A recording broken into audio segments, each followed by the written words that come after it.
Hello, नमस्कार, आदाब, सत श्री अकाल और अस्सलाम वालेकुम। मैं हूं मोहम्मद अहमद काज़मी, लेकर आया हूं आपका पसंदीदा कार्यक्रम ग्लोबल न्यूज़। इस वक्त एक बड़ी खबर अमेरिका से है, जहां के बड़े अखबार वॉल स्ट्रीट जर्नल ने रिपोर्ट दी है कि अफ़गानिस्तान की एयरफोर्स के बहुत से पायलटों को जो तालिबान के कब्ज़े के बाद उज़्बेकिस्तान भाग गए थे, कतर में अमरीकी फ़ौजी छावनी पहुंचा दिया गया है।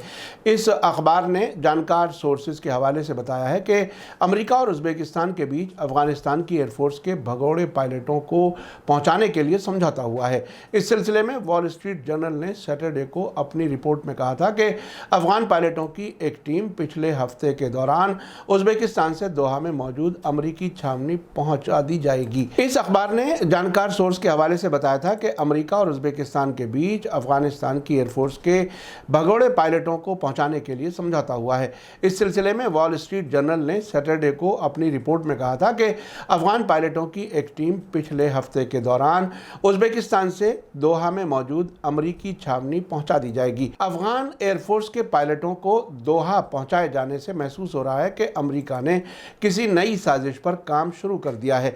वॉल स्ट्रीट जर्नल के मुताबिक अफगानिस्तान की राजधानी काबुल पर 15 अगस्त को हुए तालिबान के कंट्रोल के बाद अफगानिस्तान एयरफोर्स के पायलटों की एक टीम, जिसे अमरीकी फौजियों ने ट्रेनिंग दी थी, डरकर पड़ोसी मुल्क उज़्बेकिस्तान भाग गई थी।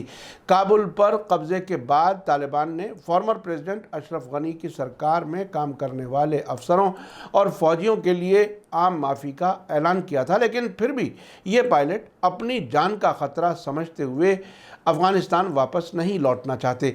अमरीकी अखबार वॉल स्ट्रीट जर्नल ने बताया है कि तालिबान ने एयरफोर्स के पायलटों को लौटाने के लिए उज़्बेकिस्तान पर भारी दबाव डाला था। अभी तक ये पता नहीं चल सका है कि भागे हुए या छिपे हुए पायलट दोहा में अमरीकी छावनी पहुंचने के बाद अमेरिका जाएंगे या किसी दूसरे मुल्क भेजे जाएंगे।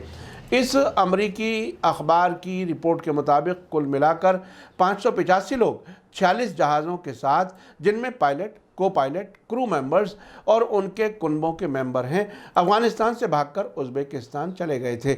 इस बीच तालिबान के स्पोक्सपर्सन सुहेल शाहीन ने अफगान पायलटों से अफगानिस्तान लौटने की अपील करते हुए जोर दिया है कि मुल्क और यहाँ की आवाम को मुल्क की तामीर नौ यानी रिकन्स्ट्रक्शन के लिए उनकी ज़रूरत है।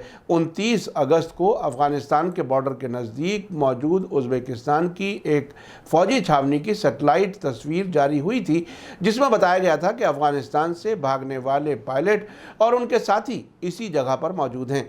इस बीच कतर के फॉरेन मिनिस्टर मोहम्मद बिन अब्दुर्रहमान अल सानी ने कल संडे को अफगानिस्तान की राजधानी काबुल का दौरा किया और एक्टिंग प्राइम मिनिस्टर मुल्ला मोहम्मद हसन आखुंद से मुलाकात की। उन्होंने फॉर्मर प्रेसिडेंट हामिद करज़ई के साथ साथ राष्ट्रीय सुलह कौंसिल के सरबराह अब्दुल्ला से भी मुलाकात की है और उन्होंने सभी अफगान पार्टियों और ग्रुप्स को कौमी सतह पर सुलह में शामिल होने के लिए अपील की है। तालिबान की सरकार बनने के बाद कतर के फॉरेन मिनिस्टर किसी भी मुल्क के पहले फॉरेन मिनिस्टर हैं जिन्होंने काबुल का दौरा किया है। अब एक बड़ा सवाल यह है कि अमेरिका इन अफगान पायलट्स और वहाँ की एयरफोर्स के जहाज़ों का अफगानिस्तान से बाहर क्या इस्तेमाल करना चाहता है। क्या इन्हें तालिबान हुकूमत के ख़िलाफ़ इस्तेमाल करने की तैयारी है? इन सवालों के जवाब वक्त के साथ मिलेंगे। आखिर में आपको याद दिला दूं कि अगर आपने अभी तक media star world YouTube channel subscribe नहीं किया है तो सब्सक्राइब कर लें और घंटी दबाना ना भूलें। और अगर आप हमें फेसबुक पर देख रहे हैं तो हमारे पेज को लाइक करें ताकि हमारी हर नई वीडियो की खबर आपको सही वक्त पर मिल सके। इसी के साथ मुझे दीजिए इजाज़त। ग्लोबल न्यूज़ का ये एपिसोड आपको कैसा लगा कमेंट्स में ज़रूर लिखें। थैंक यू, धन्यवाद, शुक्रिया।